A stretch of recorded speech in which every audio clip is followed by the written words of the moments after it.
para começar, para contextualizar, né, o sindicato fez uma pesquisa recente aí com os trabalhadores, enfim, né, mandando uma mensagem, pedindo ali para eles comentarem sobre como está a sua condição de trabalho.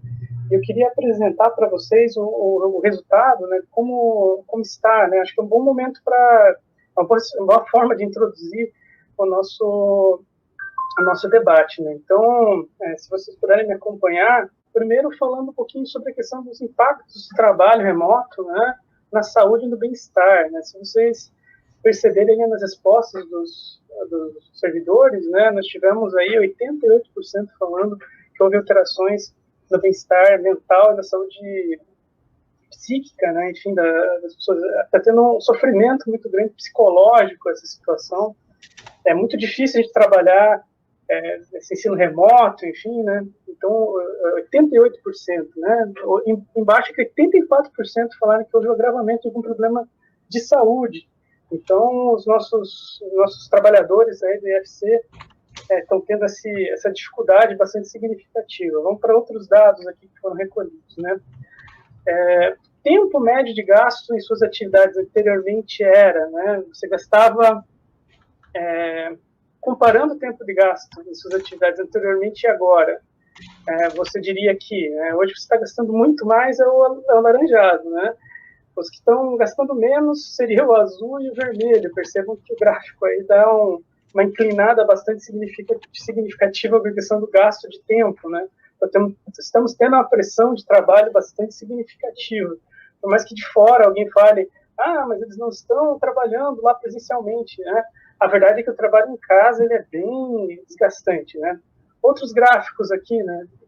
Em comparação com o período anterior à pandemia, você tem conseguido conciliar o trabalho remoto com as rotinas domésticas familiares, né? Bem, de 1 a 5, né? O 5 seria o que teria o mais enfim, consegue conciliar mais, e o 1 que não consegue tanto, né? Percebo que também a tendência é ter dificuldades de conciliação, né?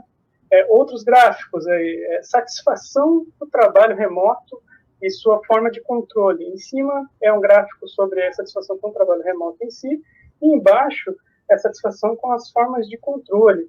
Perceba que nesse caso é até interessante que o gráfico está bastante dividido, né?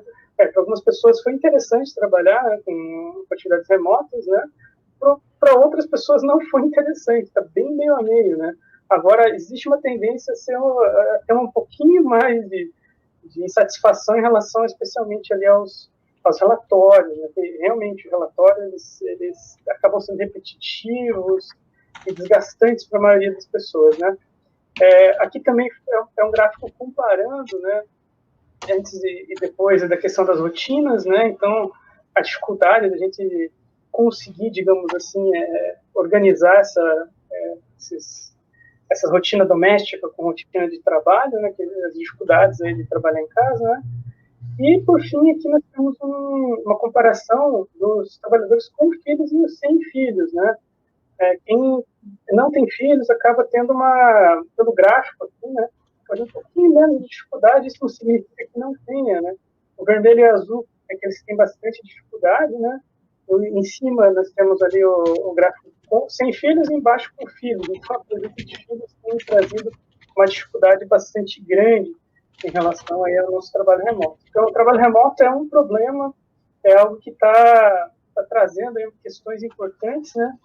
E aqui são os principais problemas de saúde que as pessoas estão enfrentando. Esse daí eu vou até fazer minha culpa, que realmente esse problema aí da questão das dores na coluna, que é o principal problema. Esse me atingiu, por esses dias atrás estava sendo atendido no pronto-socorro, porque realmente ficar sentado muito tempo, né, com dificuldade, inclusive, de deslocamento para fazer exercício, esse é um problema.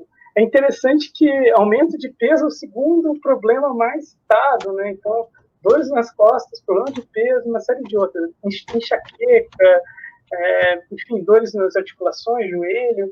Então, realmente, muitos trabalhadores aí estão indicando que as condições não estão sendo as melhores, mas essa questão de saúde está ficando cada vez mais precarizada, né? Bem, E nesse quadro, nessa situação, ainda hoje nós tivemos aí uma votação, né, que foi bastante significativa aí, no Consuper, né, falando sobre a questão aí do retorno das atividades, né. Óbvio que não existe nenhuma previsão, nós estamos ainda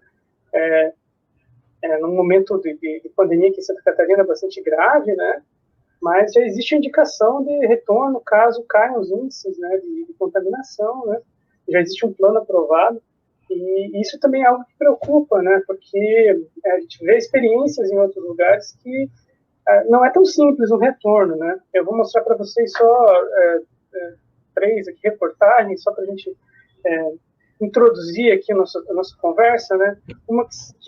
Essa aqui foi citada ontem numa reportagem que eu estava escutando na Band News, né?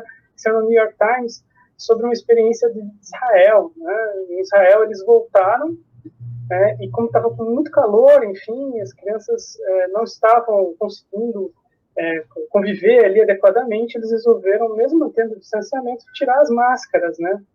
Bem, e dessas crianças, eles fizeram o teste e tinham apenas 2 crianças contaminadas com Covid. 3 dias depois, eles percebendo que houve um aumento de sintomas, fizeram novamente a testagem, né? E nessa segunda testagem, mais de 150 crianças estavam contaminadas, mais de 50 funcionários e mais de 80 familiares. Então, esse dado, assim, é muito preocupante. Em 3 dias, houve literalmente uma contaminação em massa, né? Isso acontece porque os jovens eles conseguem transmitir e se contaminar com o mesmo índice quase de pessoas com bastante idade. Tem essa outra pesquisa aqui que foi bem interessante, a pesquisa da Coreia, que mostra que adolescentes ali de 10 até 19 anos, né, eles têm um índice de contaminação tão significativo quanto de uma pessoa de 60 a 69 anos. Então, eles se contaminam muito, mas os casos graves são menores, né? Então, existe um risco de contaminação muito alto com adolescentes. Esse é um dos grandes problemas do retorno presencial, né? A gente está tendo esses dilemas, está vendo essas experiências cada vez mais, né? E em Santa Catarina estamos vivendo esse crescimento aí de casos que cada vez nos preocupa mais, deixa cada vez as pessoas mais apreensivas. Essa é uma reportagem de 2 dias atrás, que fala que o número de casos de Covid aumenta 200% em crianças e adolescentes em Santa Catarina em julho. Então, houve um aumento muito significativo. Então, o público-alvo da nossa instituição, né, especialmente ensino técnico e o início ali, pelo menos, do superior, né, ele tem assim, um índice de contaminação extremamente alto, né, e o risco, obviamente, de contaminação dos técnicos e professores é também alto com o trabalho presencial.